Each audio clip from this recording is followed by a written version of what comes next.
যে সিজিতে একটা রাস্তা দেখছেন, এই রাস্তাটা প্রায় বিগত 30 বছরের সৃষ্টি। এবং এখানে যে পাশে একটা ড্রেন দেখছেন, এই ড্রেনও প্রায় এখানে বয়স 10 বছর। এটা আমাদের প্রাক্তন চেয়ারম্যান বিপ্লব চেয়ারম্যান এটা নিজের উদ্যোগে এটা করে গেছে, নিজে এবং মেম্বার আলাউদ্দিন নিজে এটা করে গেছে। কিন্তু বর্তমানে যে পানিগুলা একটা পক্ষ এটা এই ড্রেনটা অনেকটা আপনারাও দেখছেন এখানে কিছু ইটা দিয়ে এটা ভরাট করে ফেলছে, যার জন্য পানিগুলা ঠিকমতো প্রবাহিত হতে পারছে না। আর এখানে যে রাস্তাগুলো আছে এই রাস্তাটা ভেঙে যাচ্ছে। এটা যদি ভেঙে যায় তাহলে মানুষ আসা যাওয়ার ভীষণ একটা সমস্যা হবে। এই রোড দিয়ে প্রায় দৈনিক 4 হইতে 500 লোক আসা যাওয়া করে এবং মুরারিপুর এবং চতুর্নিহাটের মধ্যে এটা একটা সংযোগ রাস্তা। এই রাস্তায় যদি আপনাদের যদি একটা বিহিত ব্যবস্থা না করে প্রশাসন, পিওনো মহোদয় এবং এমপি মহোদয় যদি এটার ব্যাপারে একটা উদ্যোগ না নেয়, তাহলে এই রাস্তাটা একসময় নষ্ট হয়ে যাবে, মানুষ চলাচলে অনুপযোগী হয়ে যাবে।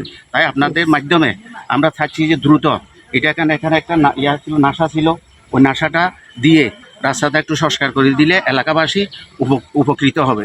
এবং তার মতো দেখতেছেন আপনারা যে পানিগুলা যাওয়ার মতো কোনো রাস্তা নেই, এগুলো সবগুলা রাস্তার উপর দিয়ে যাচ্ছে এবং ফুল বৃষ্টিতে আমরা এখান দিয়ে হাঁটতে এত কষ্ট হয়, যেটা পানি যে একটা নিষ্কাশন হওয়ার কথা দ্রুতভাবে সেটা কিন্তু হওয়ার কোনো সুযোগ নাই।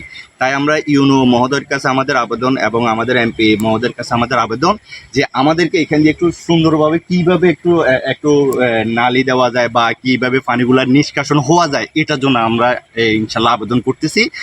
আপনাদের মাধ্যমে আমরা উনাদের কাছে যেন আমাদের এই নিউজটা যেন যায়, এটা আমরা আপনাদের কাছে রিকোয়েস্ট।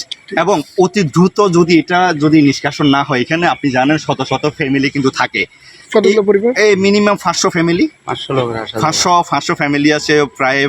এখানে হিন্দু থেকে শুরু করে মুরালিপুরের কিন্তু রাস্তা কিন্তু এইটা কিন্তু জানান আপনারা, এখান দিয়ে একটা আবার প্রাথমিক বিদ্যালয়ও আছে, এরাও কিন্তু আসা যাওয়া করে। তো আমরা ওভারঅল চাচ্ছি যে সবাই যেন আসা যাওয়াটা যেন নির্বিঘ্ন হয়, সুন্দর হয়, যেন বর্ষাকালে যেন আমরা যেন কষ্টটা যেন না করি। এদিক দিয়ে আমরা হাঁটাচলা করি, বাজার নিয়ে যাই, আমরা এগুলো চলাফেরা আমাদের হচ্ছে আমাদের পানিগুলো নিঃশ্বাস হয় না, তারপর আমাদের বাচ্চা কাচ্চা দিয়ে স্কুলে যেতে পারে না। আর আমরা যেহেতু কৃষিকাজ করি, আমাদের এখানে বাজারে হাট বাজারে তরি তরকারি সব কিছু আমরা এই রাস্তা দিয়ে আমরা চলাচল করি। আমাদের এখানে মুরারিপুর, শিকারপুর, গোপালপুরের মানুষ এই রাস্তা দিয়ে আমরা চলাচল করি। এখন আপনারা নিজেই দেখতেছেন এই পানিগুলো নিষ্কাশন না হওয়ার কারণে আমাদের চলাফেরা রাস্তাটা ভেঙে যাচ্ছে। আমরা চাচ্ছি যে সরকারের কাছে বা ইউনো মহোদয়ের কাছে বা আমাদের এমপি মহোদয়ের কাছে যে আমাদের এটার একটা সমাধান করে দেওয়ার জন্য, এটা আপনাদের মাধ্যমে এটা আমাদের একটা আহ্বান থাকলো। ধন্যবাদ। আপনারাও অবগত আছেন যে আমাদের জামিয়া রহমানিয়া ফাজিল ডিগ্রি মাদ্রাসা, এখানে আমাদের শাহগর মানে 3খানা রয়েছে এবং আমাদের মৎস্য চাষ আছে, এটা অবগত রয়েছেন। আমরা দীর্ঘদিন এই যে মাদ্রাসার পানিগুলো, এলাকাবাসী পানিগুলো এই পশ্চিম দিক থেকে হয় একবারে শিকারপুর, জগদ্দলপুর হয়ে এগুলো খালে পড়তো। কিন্তু যাই হোক, আমরা গত বছর থেকে দেখতেছি আমাদের প্রতিষ্ঠানের পানিও এই যে নিচের দিকে নামতেছে না। এবং গত এই বৃষ্টির মধ্যে এই যে বৃষ্টি হচ্ছে, আমার ডিগির মধ্যে মাছ ছিল, আসলে আমি যতগুলো মাছ ফেলাইছিলাম এই মাছগুলোকে ডিগিতে সবগুলো আছে কিনা আমি জানি না। আমার ডিগির পূর্ব পাশটা আপনার দেখে আসবেন, এটা ভেঙে গেছে একবারে।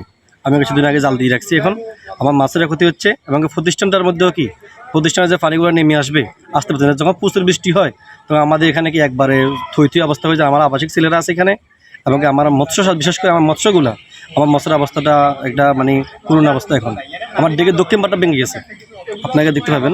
এই যে পানিগুলো আমরা দেখতেছি এই যে মাদ্রাসা থেকে শুরু করে এই পানিগুলো সবসময় পশ্চিম দিক দিয়ে এদিক দিয়ে আসতো, আর সেগুলো জমিন দিয়ে চলে যেত খালের মধ্যে।